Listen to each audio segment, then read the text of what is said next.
Hello everybody. Hi, good morning. Good morning. So today is September the 25th and we're offering our Sunday sermon. Let's sing some songs. Yes. Let's open up the holy song 105, If You Should Hear a Song. This may be new for some of you. It's a pretty song. 105.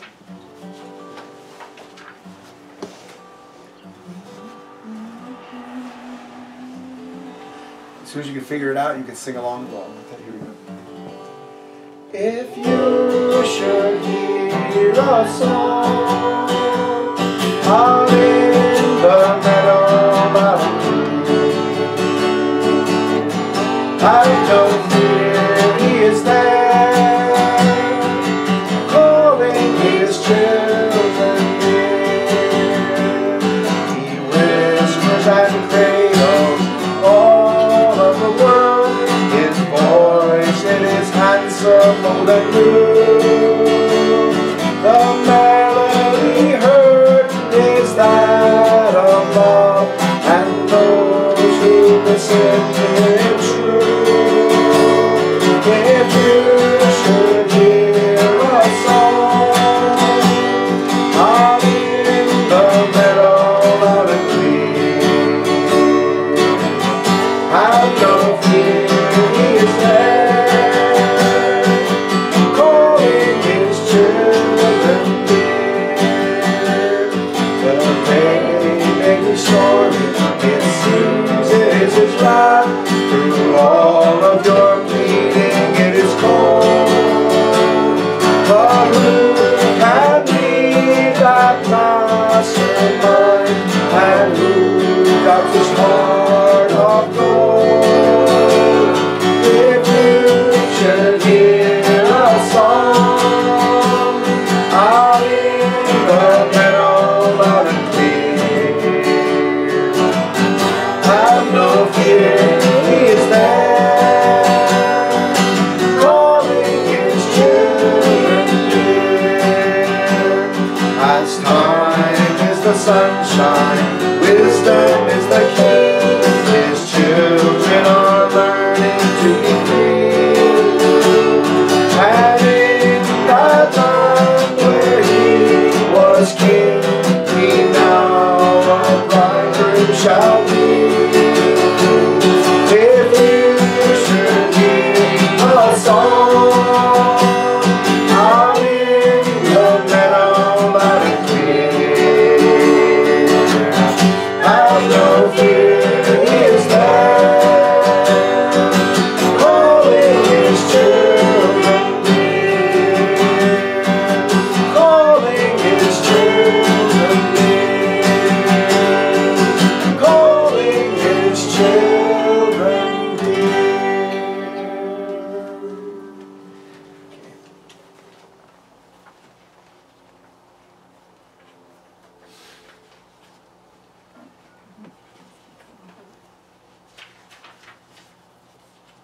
Next song is 31, All My Children Come Home Again.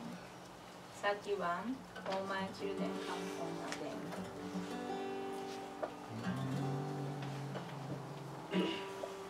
Oh, my child, come home again. How I beg you to come home. Though your sin be deep and dark, and your burden hard to bear, still the Lord of all will forgive you and accept you in his grace.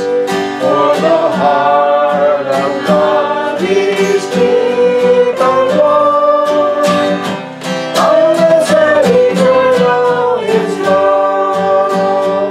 Oh, my child, come home again. How I beg you to come home. I'll leave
There's a mistake in the book, please. In the second verse, don't sing to receive his joy. Sing to return his joy. It's supposed to be to return his joy, okay? In the second verse. So return to return his joy. The other ones are right. Here we go.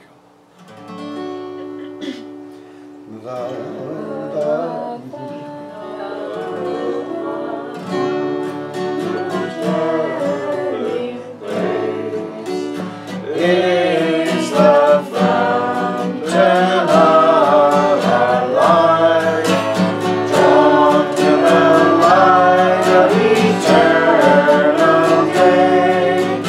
We abandon the darkness. May the word of God in my heart resound. So eternally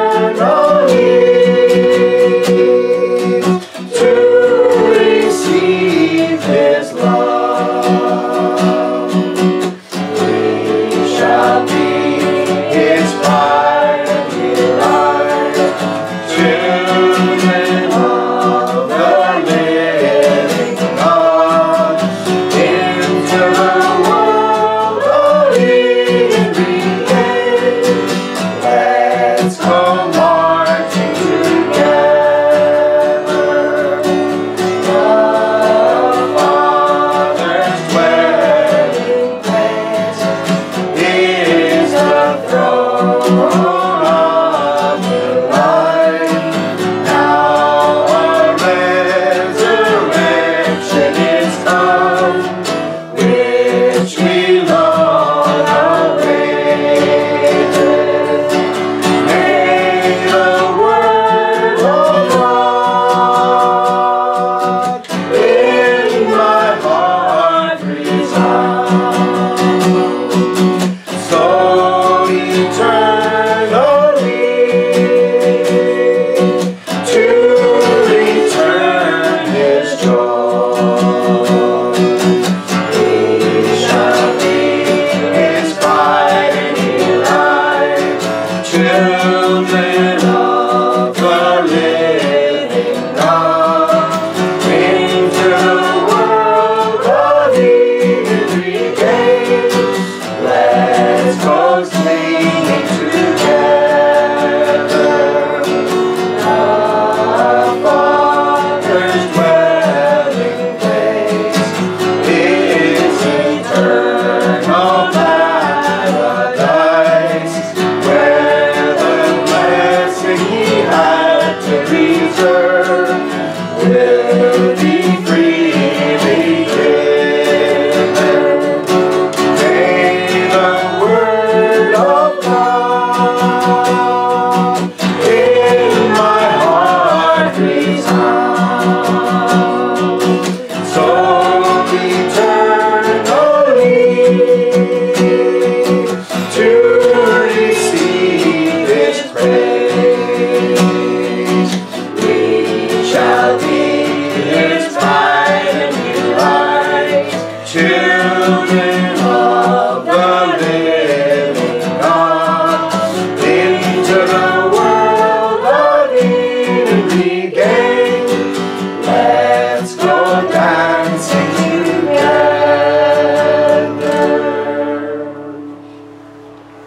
Thank you. Let's just stand up and God the Heavenly Parent and children.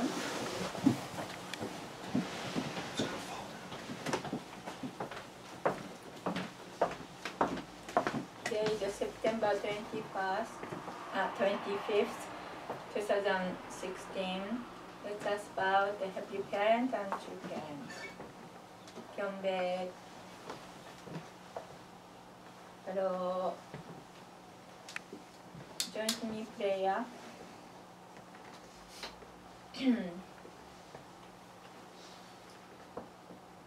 Most lovely Heavenly Parents, God, and true parents, we are grateful to receiving new day and new week. We are preparing our heart to your providence. Your providence moving forward centering the second king Hyunjinim Yonanim, and we are so grateful to participate in your programs. We really want to become the truly glorified your children. We really want to love you, we want to attend you, and also we want to accomplish our purpose of life to give you joy. And also in the lifetime, we want to accomplish our growth and mature our love to each other. That's why most precious in the family, we can practice our life of course of loving each other, centering you. Please, God, today we can give you joy in your heart and comfort you, because rest of the world is so many things going wrong and sad things happening, and misery and disaster is happening. We are sorry, Heavenly Parents. All family can restored and we can live the loving family. We will become the global citizen, Heavenly Parents. Loving peace, global citizen to be Heavenly Parents. And then we can overcoming all kind of temptation, and we can make beautiful world. We saw that mountain is changing the color, and the feeling of the air is changing. You are guiding that the all nature is always the principal way to change and to move, Heavenly Parents. Our life also moving every minute of life, Heavenly Parents. We need guidance from your word and your love, Heavenly Parents. Please guide this week. We can produce something good and something that make you happy. Please bless this time. We are opening our heart toward you. Please bless this time. We sincerely offer our sincere heart.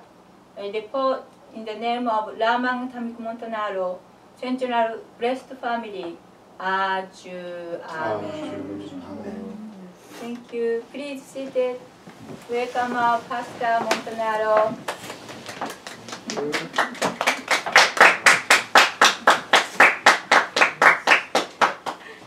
Okay. So, good morning, everybody. Good morning. Happy Sunday. So, how was your week? Good?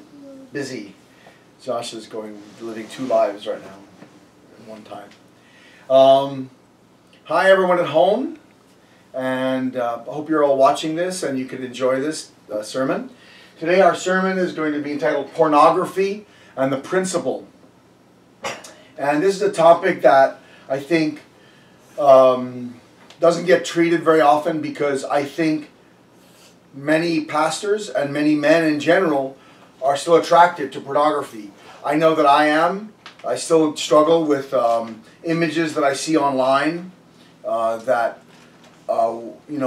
still hit me. They still hit me as a man. I think women are a little bit less affected than men are about this, because I think men are more visual.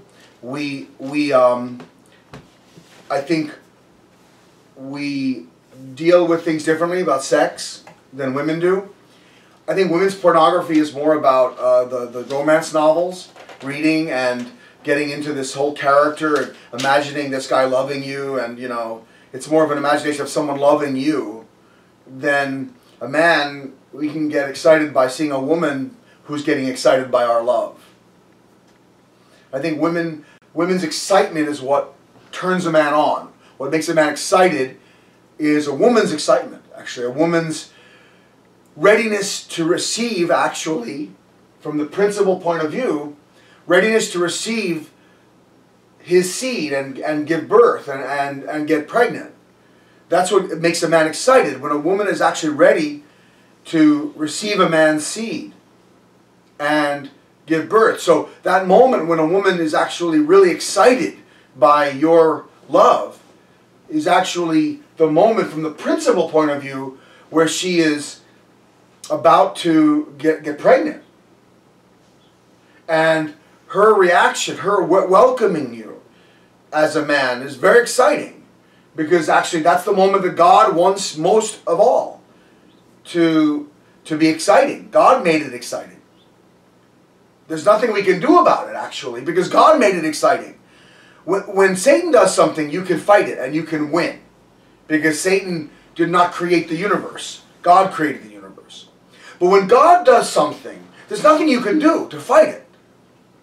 So what Satan does is he takes the things that God created and he twists it to use it for his own purpose. But originally, that thing belongs to God. And sexual excitement was created by God. There's nothing we can do about it. You can't fight it. So trying to fight it is stupid and it's counterproductive. You will not win that battle. You will not win, because you are programmed to get excited by certain things. And as a man, we're programmed to get excited by seeing a woman who's ready to conceive a child, who's ready to take a seed, who's ready to take a man's seed and to become pregnant. That is the most exciting thing for a man, to see a woman who's welcoming a man sexually. And pornography plays on that by using women's images that are really excited and really like out of control excited. That's what the most exciting thing is for a man. To see a woman who's so excited that she's out of control. And pornography plays on that. But Satan didn't create that image. That is what every woman should reach in her life with a man. Every woman should have that moment with her husband where she's so excited that she loses control. She should give that moment to her husband. He should have that in his memory bank.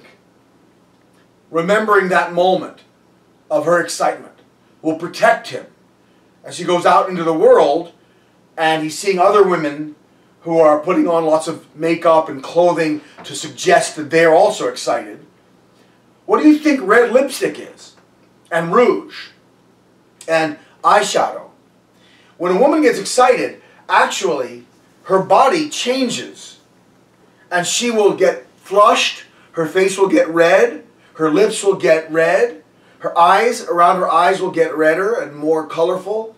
In other words, a woman's face and actually body will change to become more kind of pink and red. So what women are doing when they put makeup on is actually simulating what a woman looks like when she's excited. So when women are putting on lots of makeup and wearing clothing that shows their breasts, shows their cleavage, and pulls up their skirts to show a lot of their leg, suggesting closer and closer to their sexual organ, and then finally even showing their belly, right? Showing their stomach. So who's responsible here for what's going on between men and women? It's not just men. The women are also showing their bodies to get the men excited, to suggest, I'm ready for sex. I'm ready to give birth. But are they? Are they really ready to give birth? Actually, the statistics in our society, which show birth rates and stuff, show that that's not happening. The opposite is happening. That women are not having children. That they're getting jobs, getting careers, making money, living well, having sex, using some kind of birth control, whether it's a pill, which changes their hormones so that they can't get pregnant, which is really messing up their bodies, or condoms or other kinds of birth control ways of stopping pregnancy. But these pills are very unhealthy. And there's a clear statistical connection or correlation between women who use the pill and cancer, breast cancer. And also there's a statistical correlation between women who give birth not having cancer, breast cancer, as frequently because they're breastfeeding, as women who don't give birth and don't have children and breastfeed. In other words, women who breastfeed and women who have children have less incidence of cancer than women who don't. So you put all this together, and the rise in breast cancer is clearly connected to the lifestyle choices that women are making to not have children, to not get pregnant, and as Sunmi is suggesting in the back of the room by doing pantomime, putting on fingernail polish and makeup that is blocking their pores. That is, a lot of these, our skin is an organ. It's the biggest organ on our body, right? Did you know that? Yeah. The skin is the biggest organ in the human body. And it is not completely impervious to chemicals that are in this environment. Certain chemicals can go systemic through the skin. What that means is, if you put turpentine or any kind of strong solvent, which is used to make oil paints softer, turpentine or naphtha or any kind of these very strong chemicals will go into your system, to your skin. Your skin actually absorbs them, and they go into your body. Do you think the smell that when we put on nail polish or take it off with the chemicals that take it off, do you think that that smell is a natural smell? Don't you think that's got some petroleum compounds in it? Certainly. And the fingernails are just a kind of skin, actually. They're a hardened form of skin. So that when you constantly putting on fingernail polish, constantly taking it off, constantly putting on your body those chemicals, you're actually poisoning yourself slowly. So between that and makeup and birth control pills and all the things that the women do to their hair, all the chemicals that are used in permanence and all the chemicals that are used, they're poisoning their bodies. And of course the incidence of breast cancer goes up and up and up. And that's not to mention the diet, which, as our family is mostly vegan, we're trying to avoid meat and dairy as much as possible. And a great film that I recommend is called Forks Over Knives. I recommend it to anybody who's interested in health and fitness. They should study also Eat to Live by Dr. Joel Fuhrman, a great book, Eat to Live. I'll put links to those on today's sermon. But it's clear that a meat and dairy diet leads to a much higher rate of cancer and heart disease and stroke. Cancer of any kind gets higher when in populations where meat and dairy are highly, consumed. And people who are vegan, who avoid meat and dairy, who eat mostly just vegetables and fruits and nuts and legumes, which are beans and other kinds of natural plant-based foods, there's a much lower incidence of cancer. People have actually beaten cancer by changing their diet. So, combine diet with the poisons that people are putting on and the kind of lifestyle choices women are making to not have children, to take birth control pills, and the breast cancer rates are not surprising. Women are not trying to have children in our modern society. And yet, they're dressing like they are. Right? They're dressing and putting on makeup like they're hot. The word hot is interesting. What do we call an animal when an animal is ready to give birth, ready to have children, ready to conceive? They're in heat. They're actually, the body temperature rises, literally, actually physically rises. And a woman can also, one of the ways of birth control that is used by the Catholic Church and other churches that do not allow birth control, is so a woman takes her temperature every day and she can track her cycle, her menstrual cycle, so that when she's ovulating, when an egg is coming down and she's ready to give birth, she's ready to conceive, at that moment her body starts to get hotter, warmer. And she can tell, oh, I'm ovulating now, I can't have sex right now. But it's a very painful way of doing birth control, because that's exactly the moment you most want to have sex. is when you're ovulating. That's when you're ready, when you're really ready to have sex. So it's really difficult to follow that kind of program. But some people try to do that, and that's fine. But the point is that you can see that when a woman's in heat, she's literally in heat. And when animals are in heat, they're actually giving off not just physically warmth, but also they're sending out pheromones, right? Pheromones into the... Pheromones. Pheromones? Pheromones? Yeah. Pheromone. Thank you. My son's studying human physiology. So pheromones are sent out. Women are sending out basically smells to men saying, I'm ready to conceive. So a man can be walking down the subway and suddenly get hit. And he's like, oh, I'm excited. I don't know why.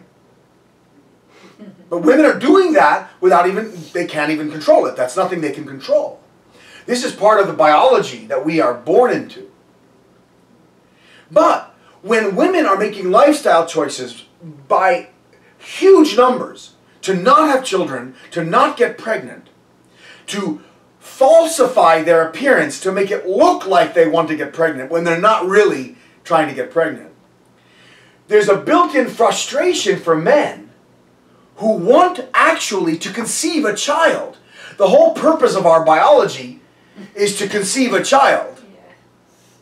And so we're being tricked by the women in our environment. We're being tricked to get excited for no reason at all. It's very frustrating. All these women are sending out these signals, come get me, I'm ready, but they're not. And they don't want to get pregnant, but they want to have sex, but they don't want to get pregnant. But actually, I had an experience with my wife, and it's very interesting. This is very personal, and I hope it doesn't offend anybody, but I've been very personal already, so if you're offended, you're probably not here. So anyway, here we are. So, after several years of marriage, and having an open and loving sexual relationship with my wife, I began to notice something. Before I was married, I always thought that sex was the most powerful desire that a man had.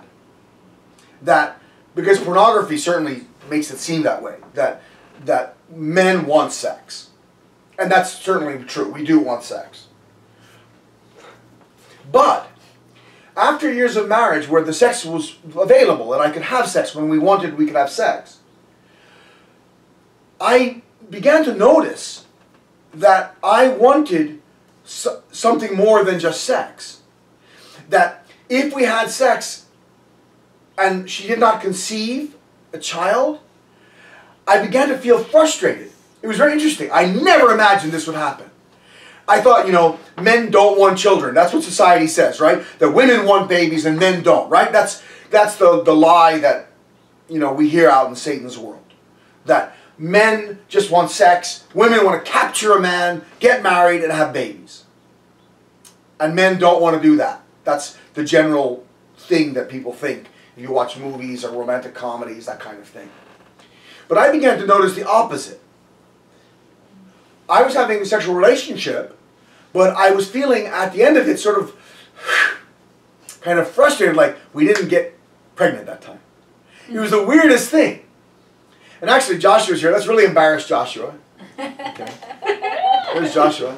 We're embarrassing Joshua. Hi Joshua. Okay. So Joshua was actually conceived on November 17th, 1994. You can bring the camera back over here. We're done embarrassing Joshua. Okay. Joshua was conceived November 17th, 1994. I remember the date. And actually I remember the date of conception of many of my children. Because actually the desire to make a child became stronger in me than the desire just to have sex. It was tiring actually to have just sex and sex and sex. It just gets tiring. It's like, okay, when are we going to get the result here? You know what I mean? And it was the weirdest thing. And I remember when Joshua was conceived, for 3 days in a row, we'd been having a relationship, and I was exhausted. And I felt, okay, one more time. And then we had a sexual relationship, and we'd had 2 girls before Joshua. We had Alyssa, and we had Sunmi. And then I remember just one more time. Let's do this thing, you know. It was like a struggle. It was like I was tired and I was going to do it again, you know.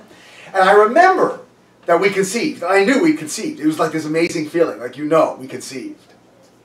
And that night, both my wife and I dreamed almost the same dream. Reverend Moon's eldest son, Hyojin, had 2 girls, and then finally he'd had a boy.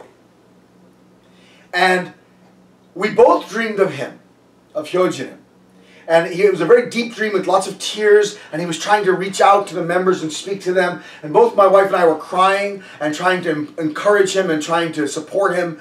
And we both felt really connected, and he came over and he actually gave my wife a kiss. I think hugged her, right? Or hugged her, gave her a kiss on your cheek. And I think on my dream, I cried with him and we cried together. And it was really this deep dream that we both had the same night that we conceived Joshua of father's son who had 2 girls and then a boy. And I knew we'd conceived a boy. I knew we'd conceived a boy. And sure enough, Joshua's here. Hi, Josh. Hey, Joshua. Joshua. So, the point is that, you know, conception is the goal of sex. Now, I'm not going to say that that's the only goal of sex. Certainly, having sex is a wonderful thing between man and woman, and it's pleasurable. No matter when we do it, it's wonderful. It's a wonderful, joyful experience. And we can have sex without conceiving, and that's wonderful. But one of the clear main purposes in the principle by God for sex is to conceive a child. And actually, I found the desire to conceive a child was deeper than just the desire to have sex. It was the root of my sexual desire. I discovered that. And I was so surprised. Because nothing that we learn in our society teaches that. Our society teaches that, you know, sex is fun, but children are a burden. That children are hard work and, you know, difficult. Come on in. Hi, come on in. Hi, welcome. Please. Welcome. So, what we're talking about is sex and having children and pornography. Okay, those things, okay? So, what I discovered was that deeper than just the desire for sex was the desire to conceive a child. That the root of the sexual desire is conception. That God built that sexual desire in us so we would want to relate to each other this way, and so we would want to have children. And it's a deep, deep desire. And when we fulfill it, we're very happy, we're fulfilled. And that having children is the best thing in the world. For a man as well as a woman, both of us feel greatest fulfillment in our children, in you guys. So it's hard for children to understand that until they get older and they have their own children. Then they understand why their parents love them so much. It's hard to understand it. But pornography plays on this idea of sex, of the sexual desire that a man has, to see a woman being excited, to see a woman wanting to conceive. A woman who wants to conceive loses control of her mind, actually, at that moment. She just gives in. She surrenders to the universe. She becomes an instrument that the universe uses to give birth to a child. The universe uses a man and a woman to give birth to that child.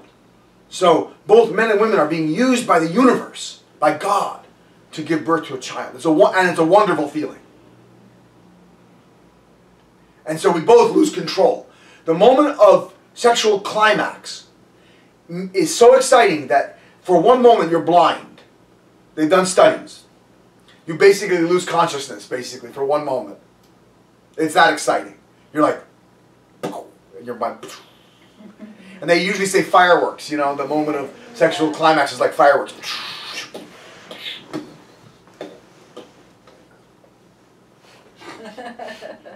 And God made it that way. God did that.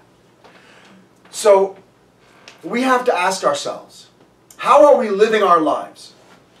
What lifestyle choices am I making? Am I making choices that put that relationship, that vision, that dream of God's at the center?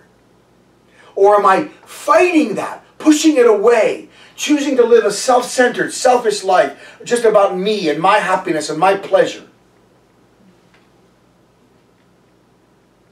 That's the question everyone has to ask themselves. Because we can't control biology, but we can control the lifestyle choices we make. What choices are we making in our lives? We have to make that question, ask that question.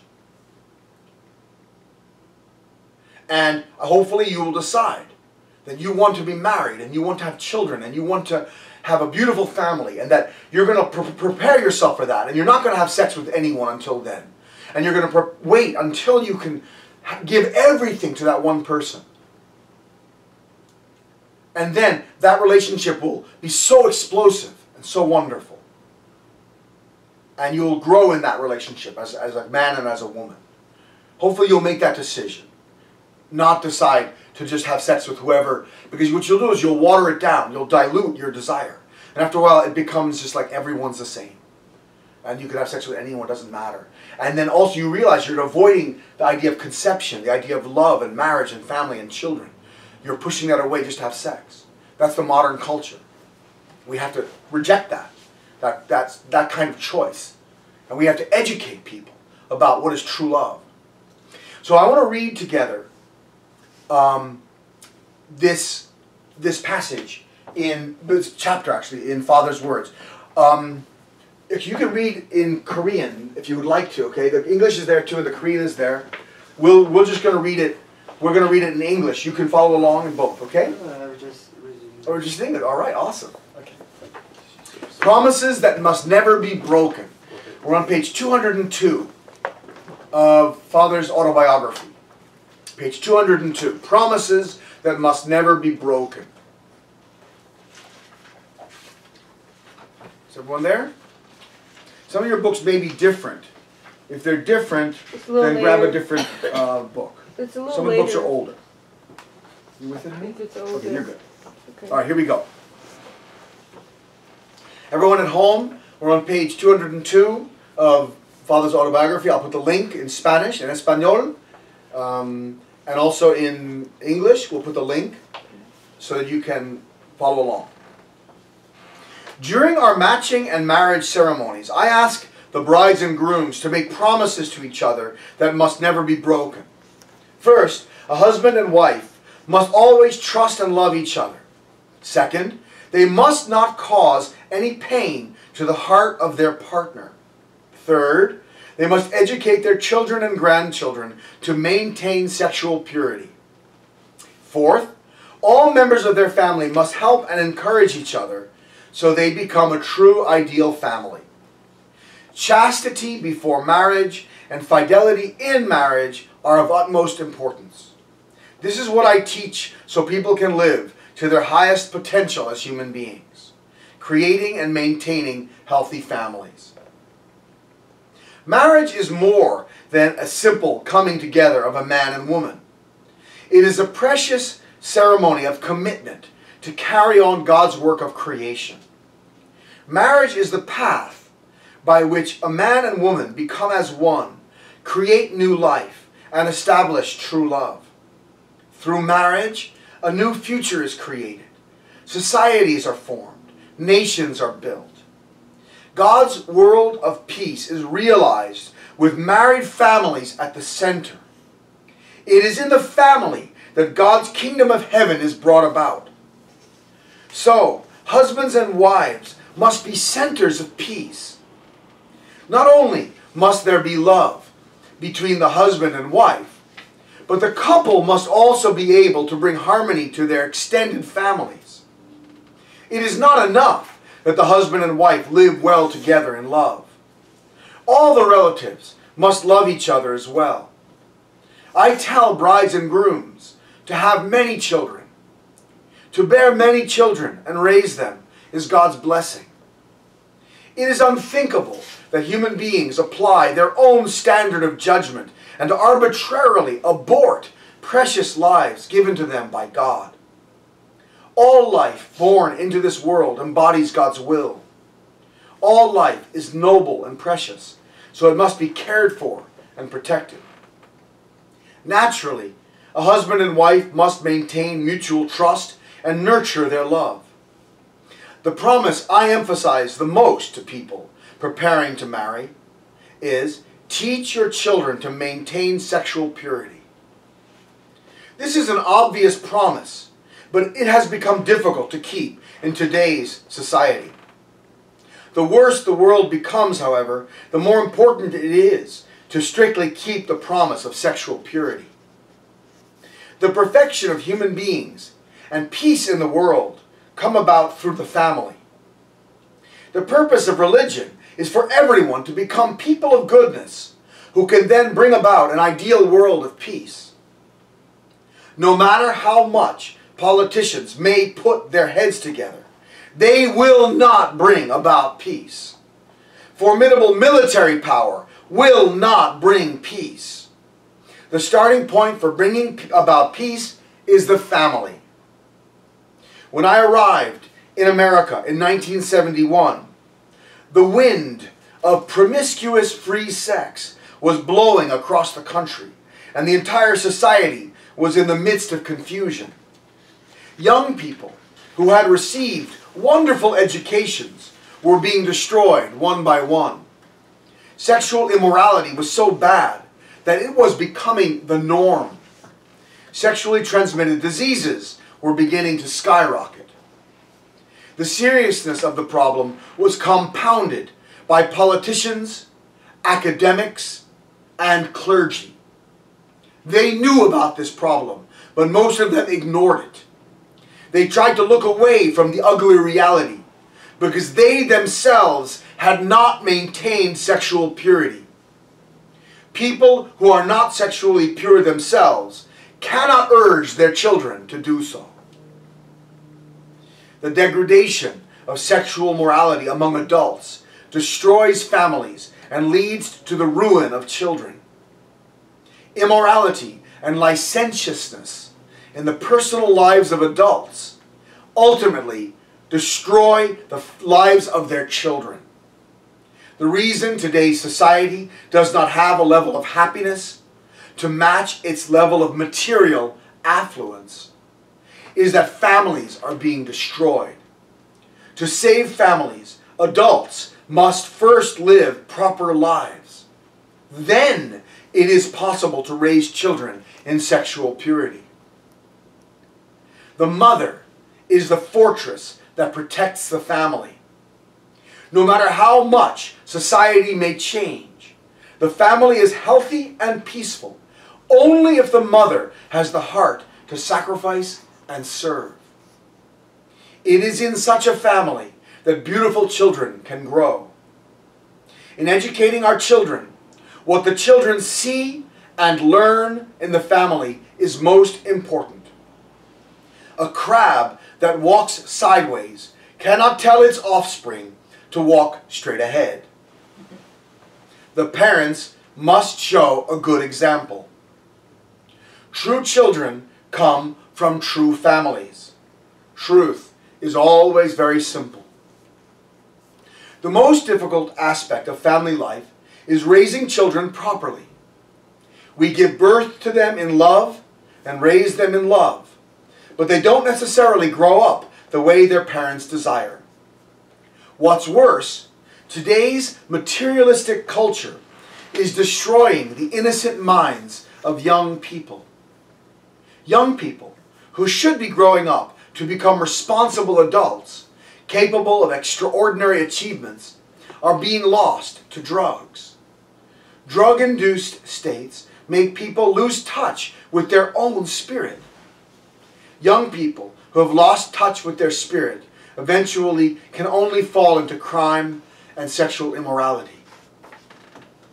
During adolescence, children think everything should be centered only on themselves. And so there is the tendency to rebel against things the parents may say. If the parent does not respond with understanding, there is the possibility that the child may go to self-centered extremes. On the other hand, a child in adolescence can be deeply moved by anything that seems to connect with his heart.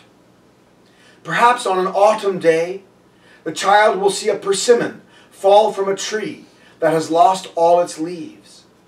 The child cannot explain it, but somehow it connects with his heart, and he will smile and experience happiness.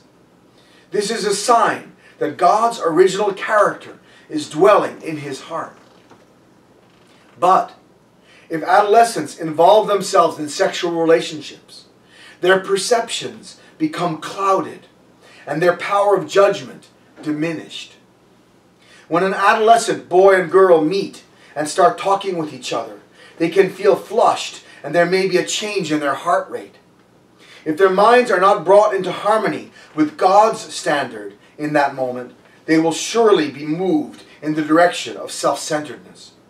They lose the means with which to control their bodies. During adolescence, our cells open wide all the doors of love in both the physical body and the spirit. The desires of our mind and the desires of our body are meant to become one and function together. When we acquire the nose of love, we start to love smells that we used to hate. When we acquire the mouth of love, we start to love tastes that we used to hate. We want to listen all night to the stories of love. We want to keep touching the person we love. Adolescents start to think they can be happy simply by entering into a love relationship. However, the doors of love are designed by God and are to open only when the time is right. Children must understand that they need to wait for the right time. Parents must teach these things to their adolescent children very carefully. Love is a process by which we grow to resemble God.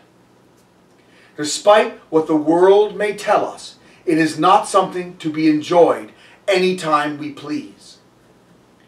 During adolescence, a child may want to try really hard to copy the activity in a thrilling movie. People ask, what's wrong with that? It is wrong because irresponsible actions lead to destruction. When children mature and acquire wisdom and knowledge, they can control their social and environmental experiences and are truly free to do so, but not during adolescence. Why do we say do not give a knife to a child? It is because the child would wave it around. The child might understand how to cut with a knife, but he cuts without control. The child might even cut his mother's fingers. Because children do not yet fully understand consequences, we do not give them knives. The combination of parents not teaching their children the value of purity and children rebelling against their parents leads to broken families. Because of this, societies are being broken. Because of this, nations are being destroyed. Because of this, humanity is being destroyed. Let's pray. Oma?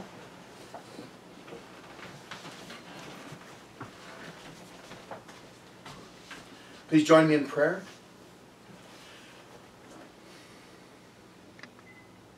Sarang Manushin Hanunim Abaji. Dear Heavenly Father, we want to thank you so much for giving us the courage to speak about things that have not been spoken about from the pulpit very often. Academics, religious leaders, clergy, and politicians have ignored and not talked about sexual immorality because they themselves have not been able to control their own sexual immorality. Father, because of this, we talk about political issues, we talk about racism, we talk about gender and all kinds of political issues, but we don't talk about sexual purity. From the pulpit, from the classroom, in the university, or from the politicians' stand. We don't hear politicians or professors or clergy speaking about these things. Father, I pray that we can break the ice and start talking about these things and be honest about pornography and the damage it can cause our spirit and the spirit of our children. And we can talk about sexual purity and true love. And we can talk about sexual relationship itself.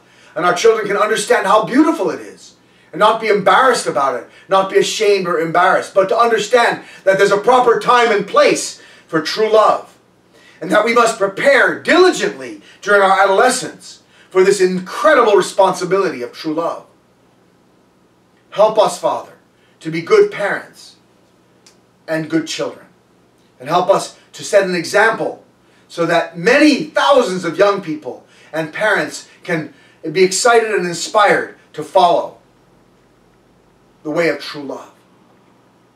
I ask your blessing on this day. I pray this week can be a turning point for us, that we can start to see the world through your eyes, feel the world through your heart, sense the world with your senses, your heart, your love. And we can prepare ourselves and to live a life of true love and purity. And if we're already married, we can prepare ourselves and be good parents who can be an example of true love and purity to our children. Thank you so much for this day. We ask your blessing. We thank you, Father. We thank Father, our true parents, for the words of truth that he gives us. And we ask that we can be honored and blessed to follow those words with all our heart for all our lives. 감사합니다, 아버님. Thank you so much. We ask your blessing. 축복 중심 가정 라만과 타미코 몬테나로 이름으로 보고드립니다. We offer all these things in the name of Raman and Tamiko Montanaro, a blessed central family. Aju. Amen. Thank you, everyone.